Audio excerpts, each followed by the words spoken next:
Hallo liebe Freunde des gepflegten 3D-Drucks. Das, was hier drin ist, wisst ihr schon, haben wir bestellt. Und zwar ist es der nächste Drucker, den ich testen werde.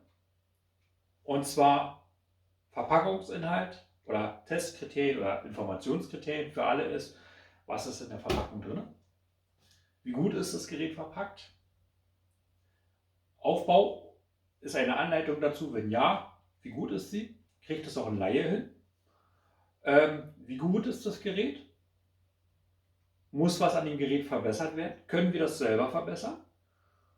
Und im Nachhinein werde ich das Ganze dann halt wieder verlosen, das Gerät. Die Verlosung wird, oder die Frage zur Verlosung wird im Februar stattfinden.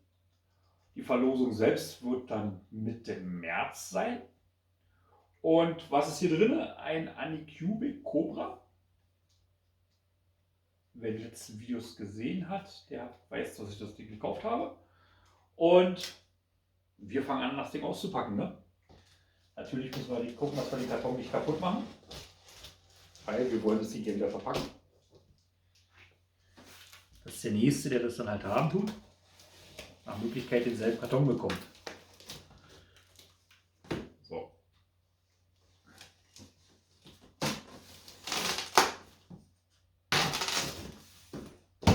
Hopp. So. Ich stelle das Ganze hier mal an die Seite, dass wir besser rankommen. Upsala. Den klappen wir auch noch um. Und den klappen wir auch noch um. Also, verpackt ist er schon mal sehr gut, sagen wir mal. Und das ist das erste Paket, was wir rausholen können. Packen wir das hier weg. Dann haben wir unten drunter, ich muss ein Foto machen. Ich hole mal kurz was zum Fotografieren.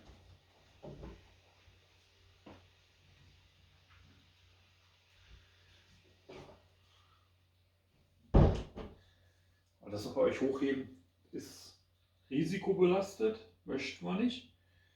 Also, so sieht es unten drunter aus. So sieht das hier aus.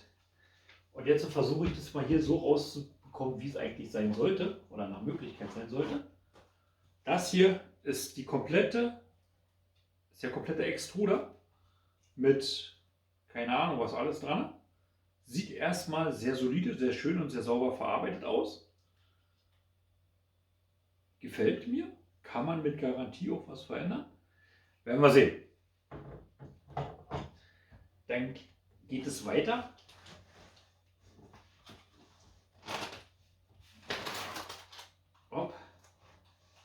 Display. Da hoffe ich, dass ich das schaffe, dass die Folie bis zum Schluss dran bleibt, dass derjenige, der den Drucker gewinnt, tut, dann halt die Folie selber abreißen kann.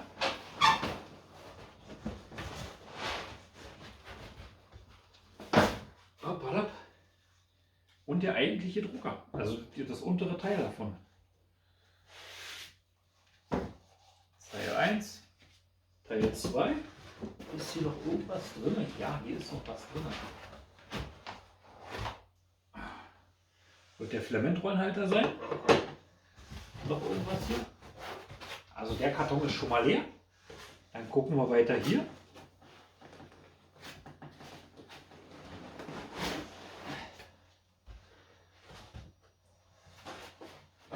Also mit Fett haben sie definitiv nicht gespart, weil man merkt es an den Fingern. Ich habe nämlich einmal eben gerade die Dingsachse, die Spindel angepasst und war nicht gerade angenehm an den Händen.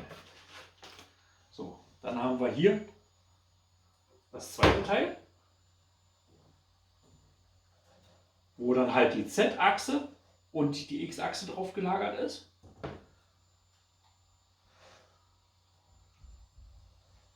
Sieht erstmal so gar nicht so verkehrt aus. Ist aber nicht alles Aluminium, also das hier oben ist ein Kunststoffteil. So, dann gucken wir weiter.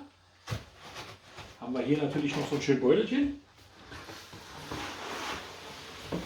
Der Karton kommt mal zur Seite. So. Dann haben wir endlich auch Platz zum Sitzen. Dann haben wir hier ein schönes Tütchen dabei. Was haben wir da alles drin? Eine Bedienungsanleitung mit Inhaltsangabe. Dann haben sie tatsächlich ein bisschen Filament mit dazu gegeben. Dieses Filament werde ich nicht anfassen, das kann derjenige dann haben, der dann halt den Drucker gewinnt. Aber da sind sie halt sehr geizig gewesen in der Hinsicht. Dann gibt es hier eine kleine Auswahl an Werkzeug, inklusive neue Nosselspitze. Und hier ist auch dieses schöne Kunststoffröhrchen drin. Wieso, weshalb, warum ich bei meinem Vanhayo umgebaut habe auf ein Vollmetall-Hotend. Ja, gucken wir weiter. Dann haben wir hier ein Pass, dass das Ding dann halt ordnungsgemäß alles zusammengepackt wurde. Dann ist hier der Rollenhalter. Dann geht es hier weiter. Haben wir hier Tütchen mit einer Klemme, 3 Schräubchen. Gucken wir mal weiter. Haben wir hier noch mal ein Tütchen mit mehreren Schräubchen.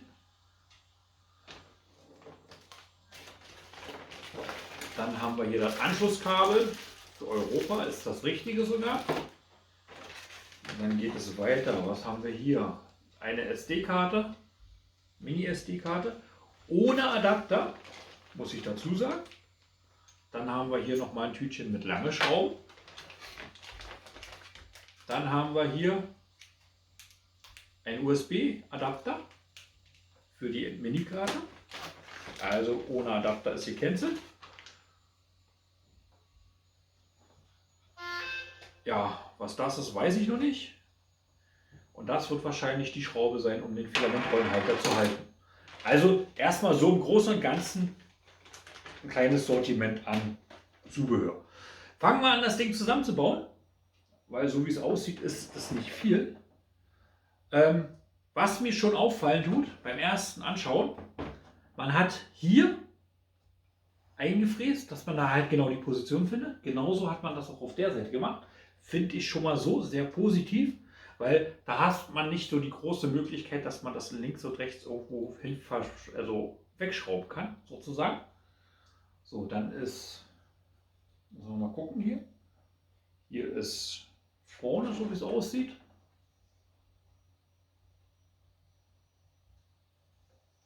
Hier ist Seite hinten. Okay, dann fangen wir an, das Ding zusammenzubauen.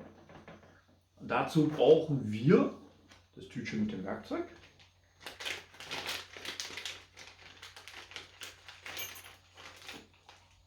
Sitzt das nicht irgendwo fest? Das ist locker. Ah, guck mal hier, da sind noch ein paar Kabel. Und dann drunter versteckt. Die holen wir mal vor. Kabel unten drunter ist immer schön. Oder auch nicht.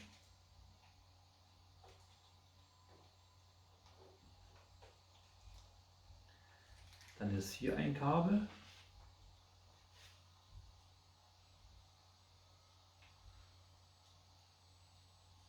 Das ist für das Display. Und weiter ist hier nichts. Dieses Kabel hier ist für die Z-Achse. Also ist das schon definiert, an welcher Position kommt es her. So, jetzt habe ich hier natürlich wieder so ein schönes Bändchen.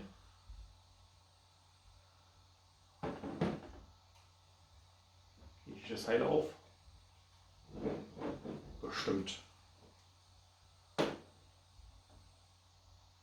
Möchte ich das Seil aufkriegen? Nein, möchte ich nicht. Ich mache das mal kaputt. Kriegt derjenige ein neues, dann ist das gut.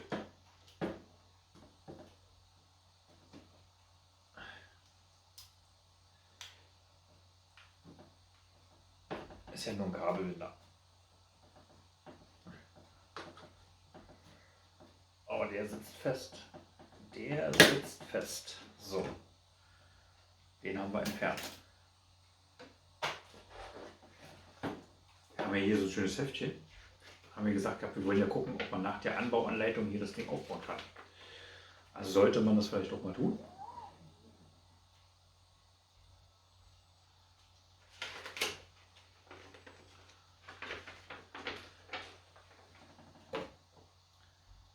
Haben wir tatsächlich schon mal so gemacht, wie hier drin steht. Dass wir die Kabelbinder entfernt haben. Dann sollen wir das Ding nach oben drehen. Und zwar so gut wie möglich weit weg nach oben. Machen wir das auch mal.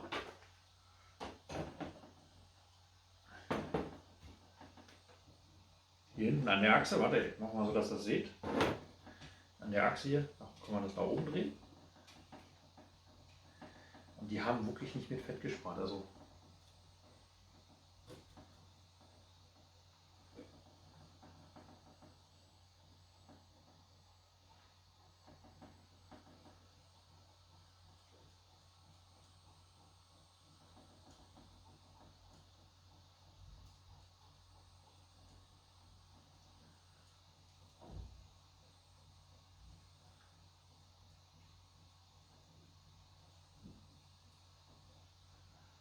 wenn ich es richtig gesehen habe, ist es ein Drucker mit einem Direktextruder.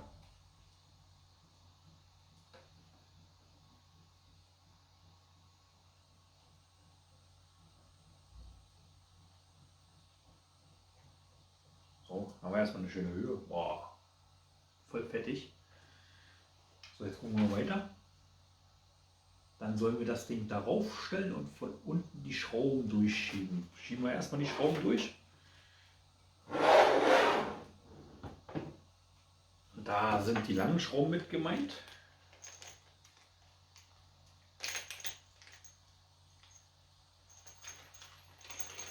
Mit Unterlegscheibe oder ohne? Mit Unterlegscheibe. Dann kriegen die alle eine Unterlegscheibe. Die haben sogar, also nicht nur eine normale Unterlegscheibe, sondern richtig einen Sprengring. Hat den Vorteil, dass die Dinger sich bei Vibrationen nicht so schnell lösen. Trotz alledem sollte man die dann halt einmal im Jahr trotzdem nachziehen. Also man befreit sich nicht davon, dass man das dann halt nicht machen darf oder nicht mehr braucht, sondern man sollte das wirklich trotzdem einmal im Jahr machen. So, machen wir den hier mal ganz zur Seite.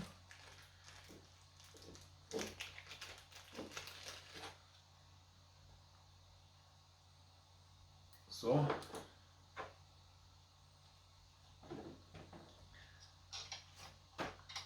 Die Anleitung runtergefallen.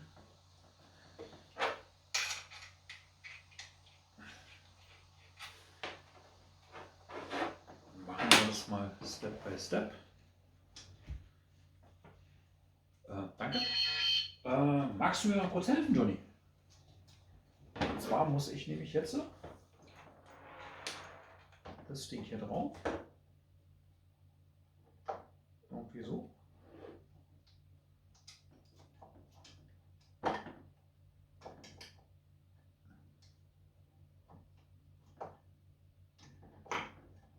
Uiuiui. Ganz kurz, lass mal los.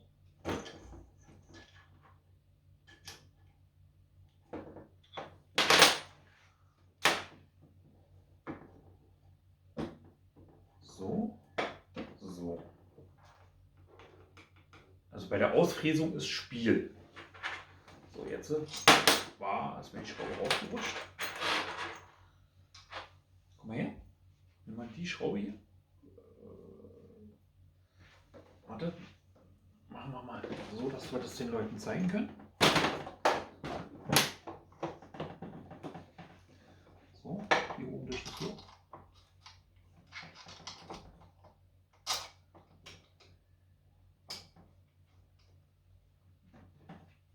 Die hakt.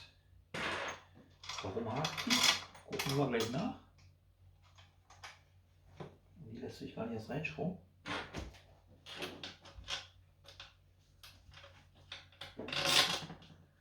Und da sind wir komplett daneben.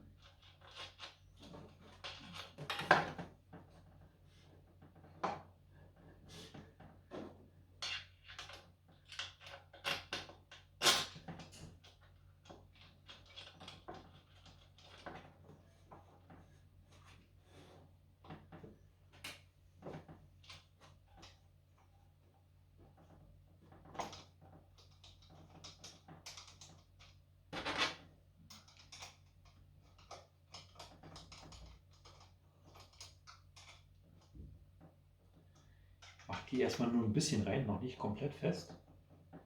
Dann lässt sich die ganze Sache nämlich noch ein bisschen bewegen.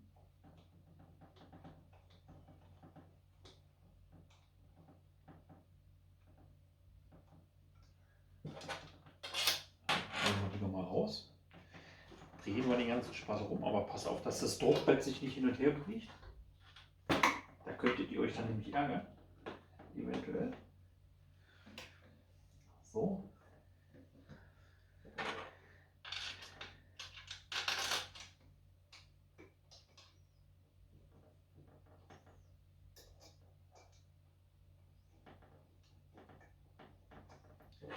So. Die letzte Schraube auch noch rein hier.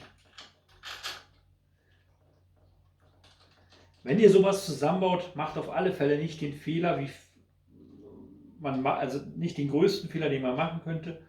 Schraubt das Ding nicht mit dem Akkuschrauber zusammen, sondern nimmt euch die Zeit, macht es mit dem Imbusschlüssel.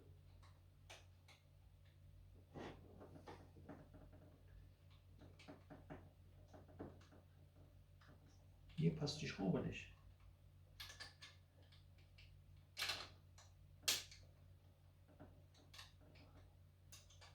Oder?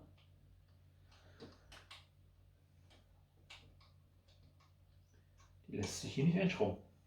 Also nochmal zurück, gucken, was ist da los. Entweder haben die hier vergessen, Gewinde reinzumachen, was nicht so schön wäre.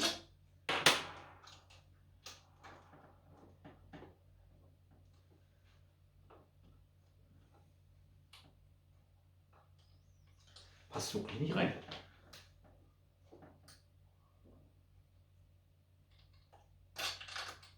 Schauen wir nochmal raus.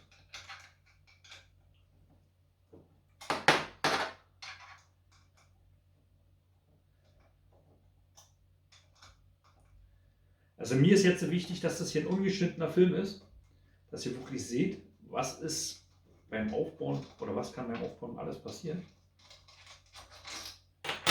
Und so wie ihr seht, das erste Problem, was ich habe, kann das eine Gerät jetzt hier sein, oder aber generell ist das ein Serienfehler, aber ich gehe mal davon aus, dass das eine Gerät ist. Aber ich kriege die eine Schraube nicht rein. Woran das auch immer liegt.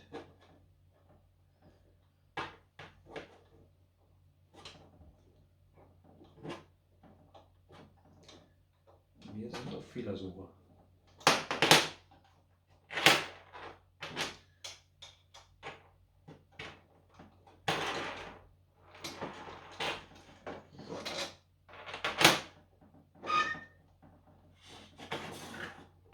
Ich stelle das mal ganz kurz runter hier. Das mal sauber hier hin. Ha! Wenn ich euch das zeige. Das glaubt mir kein Mensch. Also, ohne Scherz, das wird mir keiner glauben.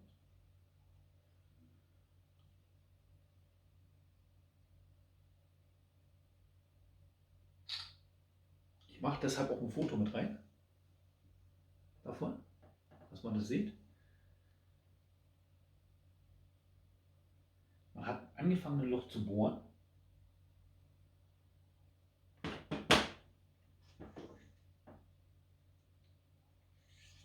Das Loch war da, war aber nicht zu, war verdeckt. So. So wird Schuh raus. Komplett zurück. Ich habe nichts gesagt. Das Loch ist da gewesen, aber da war was drauf, was das Loch verdeckt hat. Also müsst ihr hier mal gucken. Hier ist so eine Abdeckung, was hier hinten das hintere Loch zu verschließen tut. Das haben sie einfach nur so mit so einem Plastikteil hier verdeckt. Und wenn man das dann halt da drüber schiebt, dann ist das Loch zu. Aber wenn das so ist, dann kommt ihr mit der Schraube nicht durch. Also aufpassen auch beim Zusammenbauen, dass dann nichts im Weg ist. Kann passieren, sollte nicht. Und wenn man darauf nicht achtet, dann ist das nicht so schön. Oder wenn man es übersieht, so wie es bei mir jetzt so gerade der Fall war.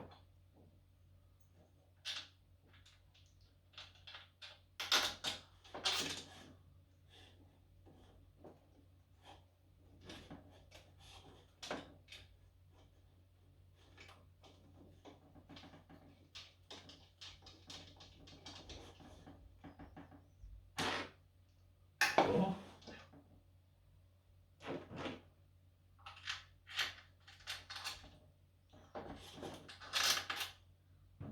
Unten die Schrauben rein.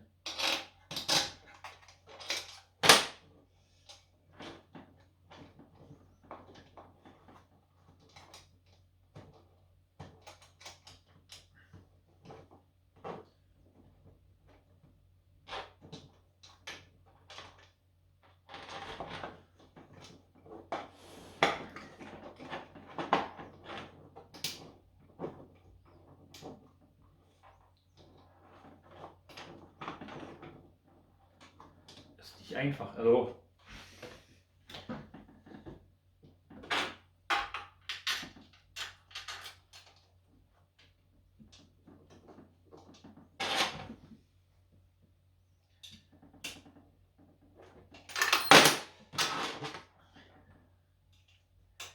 der hat mich nicht lieb hier.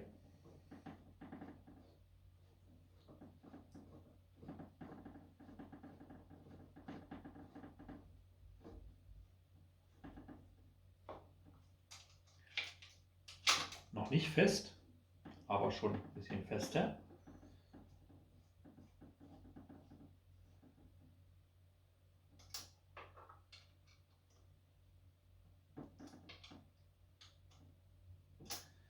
So, jetzt drehen wir das ganze Ding noch mal zur anderen Seite rüber, dass wir dann halt die anderen Schrauben reinmachen können.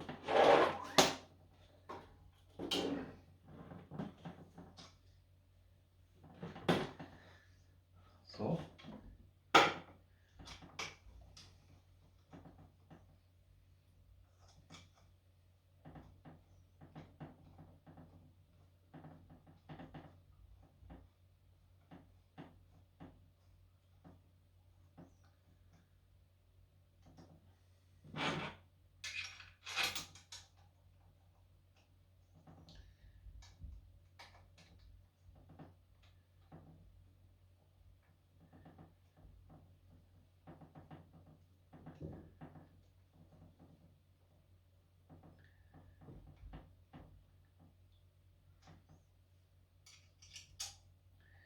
Jetzt ziehe ich es fest.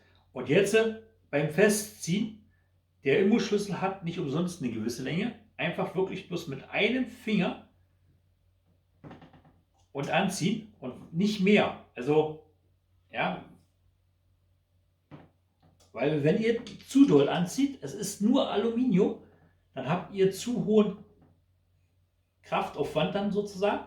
Und das Problem, was dabei sein könnte, ist dann später, dass ihr dann ausgerissene Gewinde habt.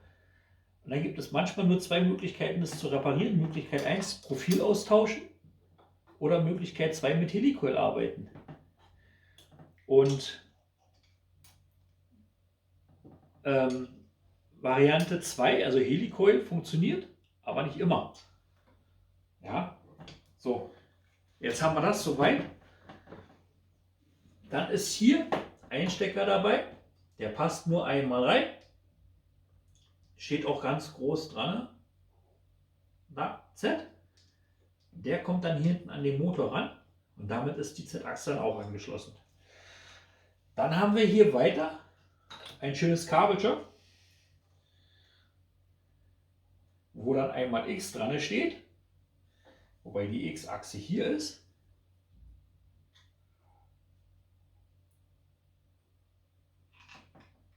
So, und dann haben wir hier nochmal ein schönes Kabelchen. Das kommt dann mit großer Wahrscheinlichkeit da an das Ding damit ran. So, haben wir. Das muss natürlich hier irgendwo auch wieder festgemacht werden. Und wenn ich das jetzt hier schon wieder sehe, könnte mir einfallen, dass man da wieder was verbessern kann. Aber werden wir sehen gleich. So. Hier haben wir auf jeden Fall wieder einen Satz Schrauben mit dabei. und so eine schöne kleine Kabelschelle. Und laut der Anleitung, die ich jetzt wohin gelegt habe, da, mal gucken.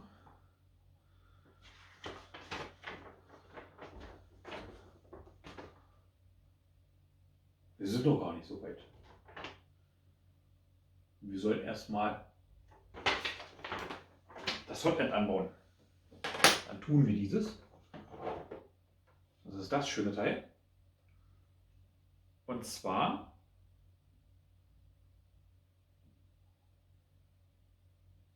auch wieder sehr einfach gehalten.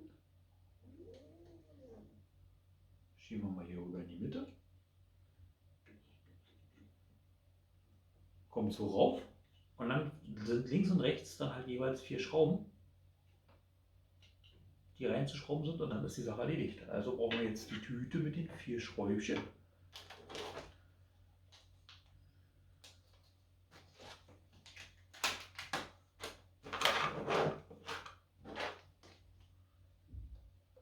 Oder auch nicht.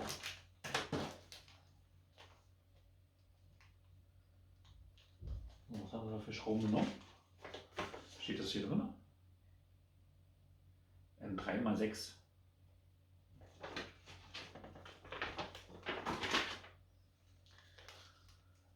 Müssen wir uns einen Messschieber holen wieder.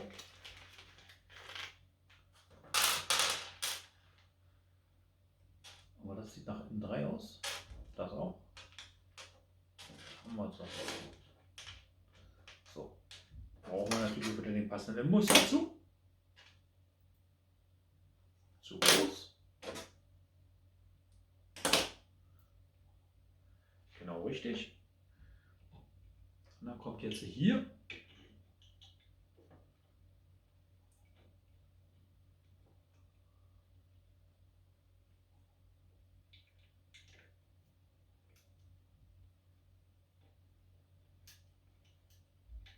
die erste Schraube rein.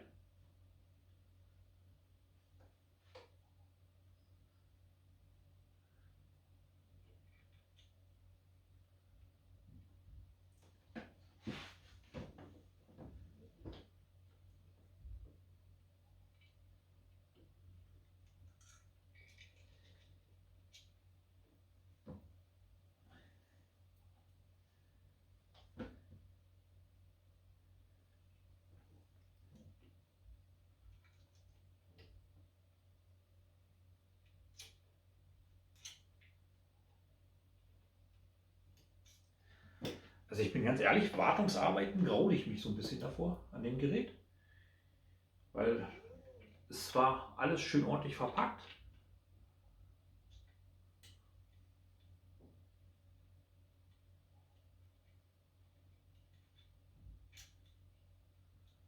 Vielleicht aber auch ein bisschen zu ordentlich.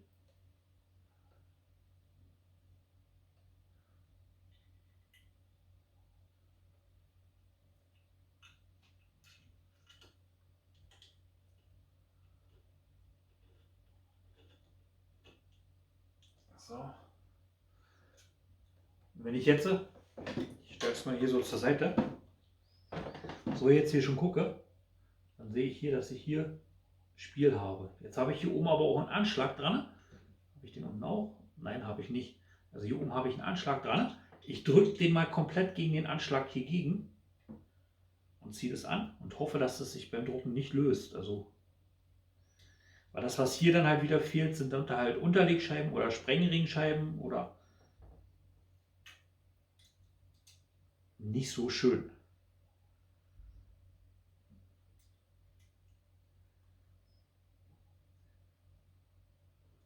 So.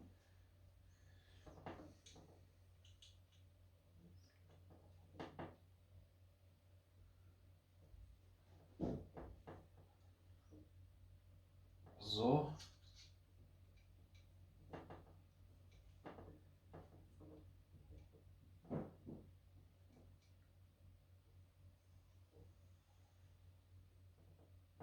So.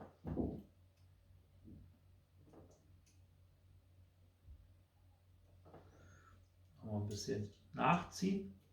Denkt wieder an die Geschichte mit dem Daumen. Halt. Wenn ihr euch die Schrauben ausreißen, tut die Gewinde, ihr habt Freude ohne Ende, nämlich gar keine mehr. Solltet ihr nicht tun. So, dann haben wir jetzt hier, und jetzt müssen wir gucken, hier ist, also hier an dem Stecker ist hier, ich hoffe ihr könnt es sehen, eine Nase dran. Wenn ich nicht, mache noch mal ein Foto.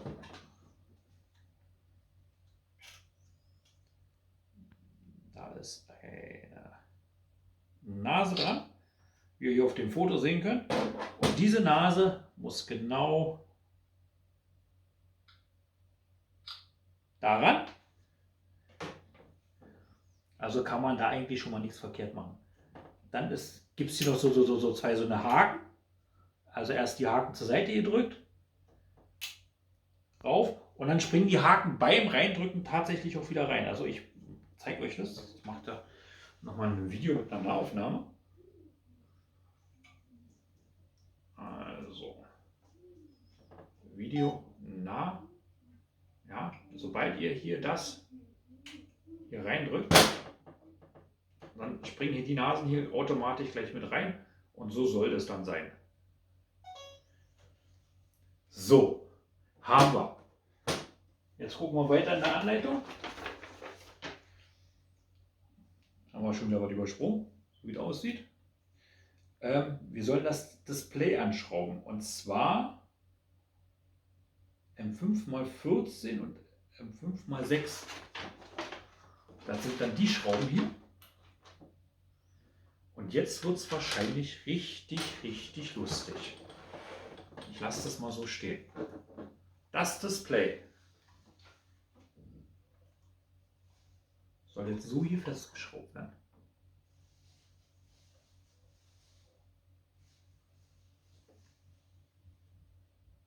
Man kommt dran.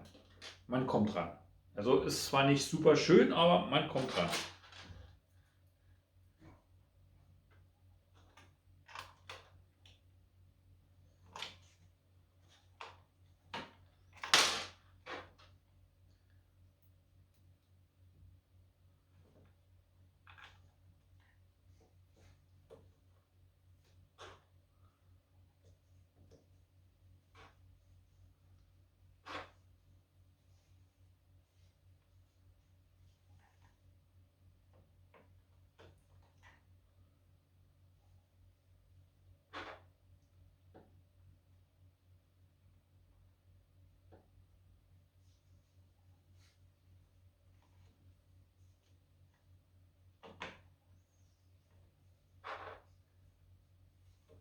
Aber irgendwie vermisse ich hier ein Gewinde drin. Die richtigen Schrauben haben wir.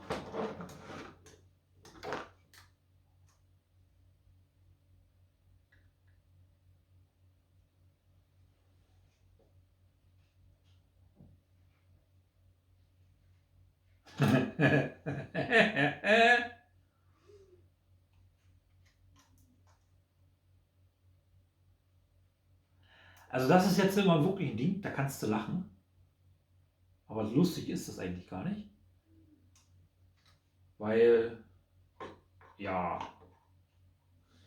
ich mache euch mal ein Foto. Ich hoffe, man kann das auf dem Foto erkennen.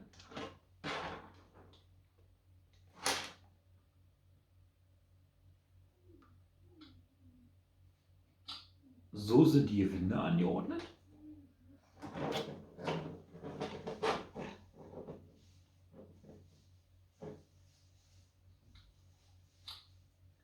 Und so sollen wir die Löcher machen. Also hier ist definitiv ein Produktionsfehler bei, weil die Gewinde passen nicht zu den Löchern hier ein. Ja, also ich drehe euch das mal so rum, dann kann ich euch das besser zeigen. Ich kriege in dieses Loch und in dieses Loch eine Schraube rein. Da ist ein Gewinde drin. Da und da ist kein Gewinde drin. Hier, also kann ich hier probieren, wie ich will. Ich kriege dort keine Schraube rein. Ja, setze ich die Schraube aber hier an. kriege ich sie rein. Und genauso auch hier unten. Was haben die lieben netten Herren hier mal gemacht? Die haben hier einen Produktionsfehler drin. Weil hier fehlt das Gewinde und da fehlt das Gewinde. Also kann ich das Ding schon mal nicht anschrauben. Aber sind ja Gott sei Dank Metallbauer. Ich werde mich der Sache annehmen und dort ein Gewinde reinmachen. Also deswegen den Drucker zurückschicken, das wäre Blödsinn. Aber ist nicht schön. So, die eine Schraube, die hier oben reinkommt, die passt wenigstens. Die schraube ich da noch rein. Ich glaube, ich muss die Folie leider abmachen. Weil die hängt schon auf 8:30, sage ich mal. So, haben wir. Und dann haben wir hier wieder so einen schönen Stecker. Der passt, glaube ich, nur einmal.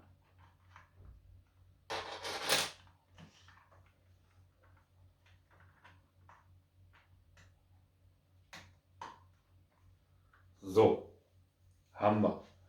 Gucken wir wieder in die Anleitung rein.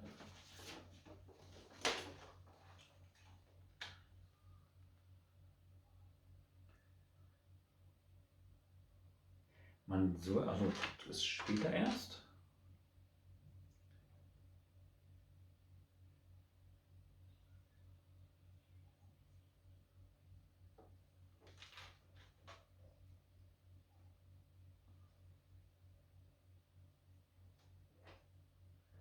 Das müssen wir mal gucken hier.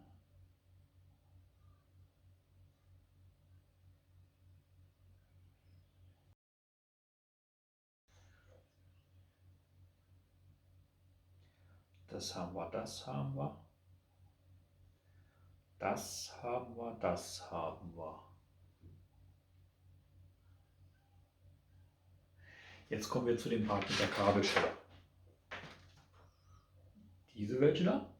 Und da kommt eine M4-Schraube.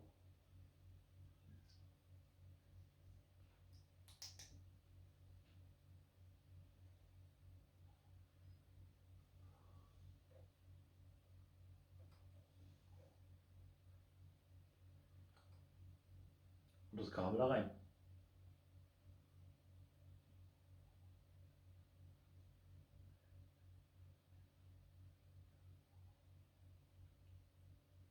Mal gucken. Man irgendwann sieht. Also das ist hier so ein schönes Foto. Da schreibt er, so ist richtig, so ist falsch. Und am Strich sehen aber beide gleich aus.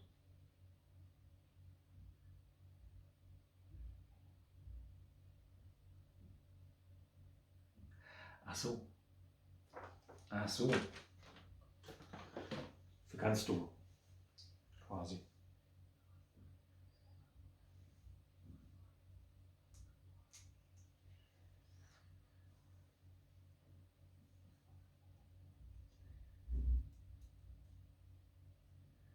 Also das ist schon ganz schön stramm hier.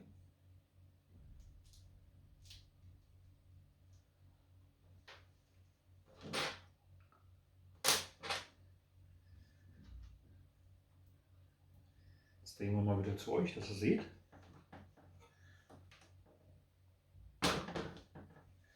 In der Anleitung haben sie geschrieben, wenn man das so hier so zwischenschlägt, soll man nicht machen, man soll es tatsächlich von oben runter und dann hier rein.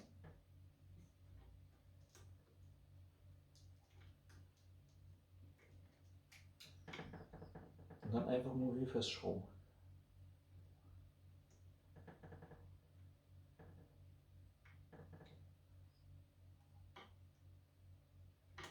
Mal stellen wir fest, dass wir die falsche Schraube haben. Wieder einmal.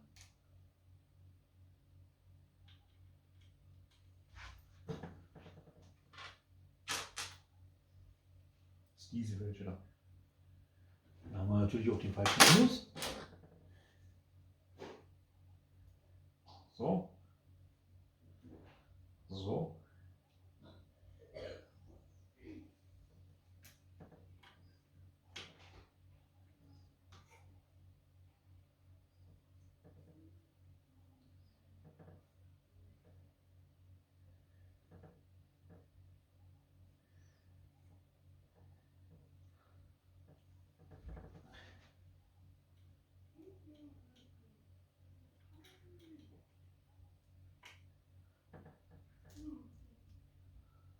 So, ich kann den Kopf komplett hier rüber schieben.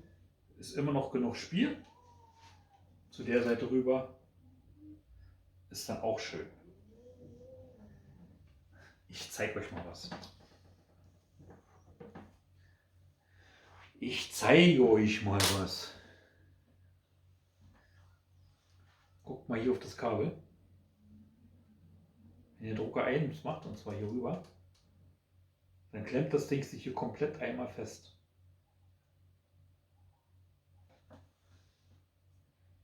Also da müssen wir uns was einfallen lassen. Da werden wir uns was einfallen lassen. Weil so funktioniert es. Ja, dann ist er. Da werde ich mir was einfallen lassen. Das machen wir. Ist nichts Wildes, aber da machen wir was, dass das Kabel schön hier hoch bleibt und sich nicht nach da hinten verklingt. Weil das ist nicht so schön. So, gucken wir weiter. Jetzt haben wir das. Dann kommt dieser schöne Filamentrollenhalter. Wieder zweimal die 4er Schraube. Das Ding. Zu der Seite haben sie den weggemacht. Zu der Seite. Die haben den so weggemacht.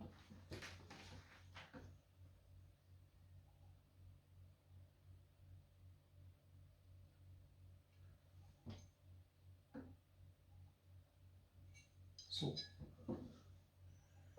Okay.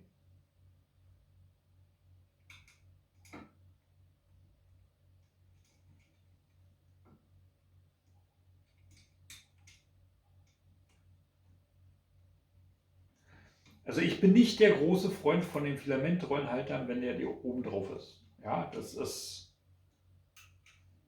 ja, ist nicht wirklich meins. Wieso, weshalb, warum? Kommt da einmal ein Schwung, dann rollt er mehr Filament ab, als ihr eigentlich wollt. Auf der einen Seite und auf der anderen Seite habt ihr dann jedes Mal eine Vibration drin und die geht von da oben bis runter zum Drucker selbst. So, das Ding haben wir jetzt. Haben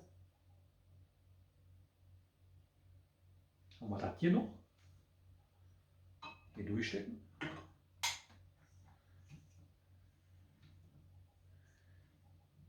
So, der Filamentrollenhalter selber. Also das ist beweglich, könnte irgendwann klappern. Gut, gucken wir uns später an. So, dann heißt es, man soll zusätzlich das Spiel aus den Rollen rausnehmen. Machen wir definitiv, weil es ist eine Sache, die ist wichtig. So, die 2 Schrauben sind übrig geblieben. Wieso, weshalb, warum? Wisst ihr? Weil da was nicht passt. Aber da kümmere ich mich drum. Das mache ich so. Packen wir erstmal alles das weg, was wir nicht brauchen. So. Kommt schon mal hier rein. Und wir brauchen jetzt hier den großen Schlüssel hier. Den. So, die schraube ich schon mal eben auch hier rein. Auch da rein. Auch da rein. SD-Karte, die lassen wir noch draußen. Die brauchen wir wahrscheinlich gleich. Und jetzt haben wir hier diesen Schlüssel hier. Und jetzt drehe ich das Ding mal so zu euch, dass ihr das mitsehen könnt. Kann man eine Menge bei verkehrt machen. Die Rollen hier, die hier sind, ja, also die geht leicht mitzudrehen, die geht leicht mitzudrehen, die geht sehr leicht mitzudrehen, also schon fast zu leicht, genauso die hier. Und wenn wir hier gucken,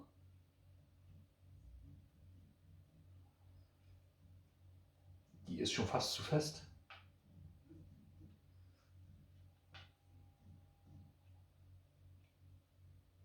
Aber die würde ich gerne so lassen. Aber die ist zu leicht. Genauso. Die hängt komplett in der Luft.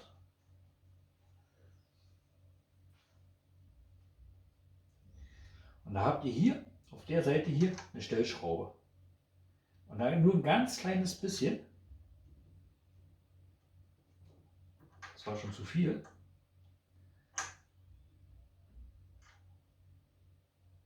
Dass sie sich gerade noch so durchdreht. Also wirklich nur gerade so.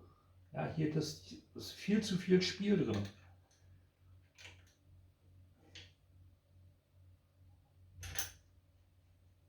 Immer noch. Wird es mehr? Also müssen wir in die andere Richtung.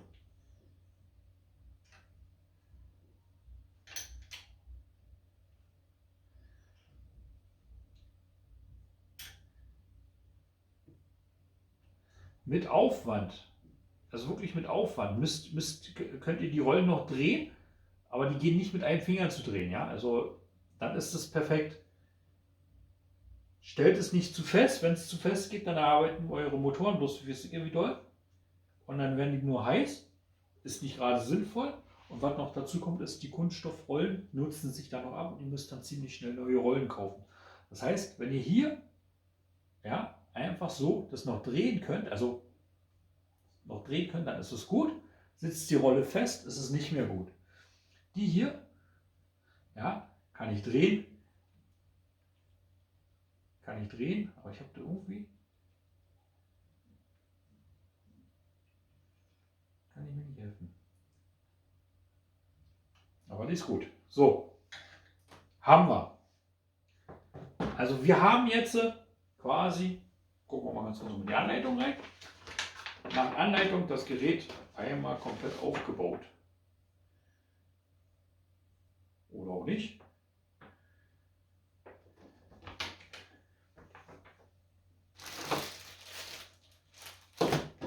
Gut. Mein erstes Fazit zu diesem Gerät. Der Aufbau selber wäre, wenn das Ding hier mit die zwei Schräubchen da, dass das Gewinde an der falschen Stelle ist, war der Aufbau relativ entspannt und einfach. Schafft man es alleine? Ja, geht.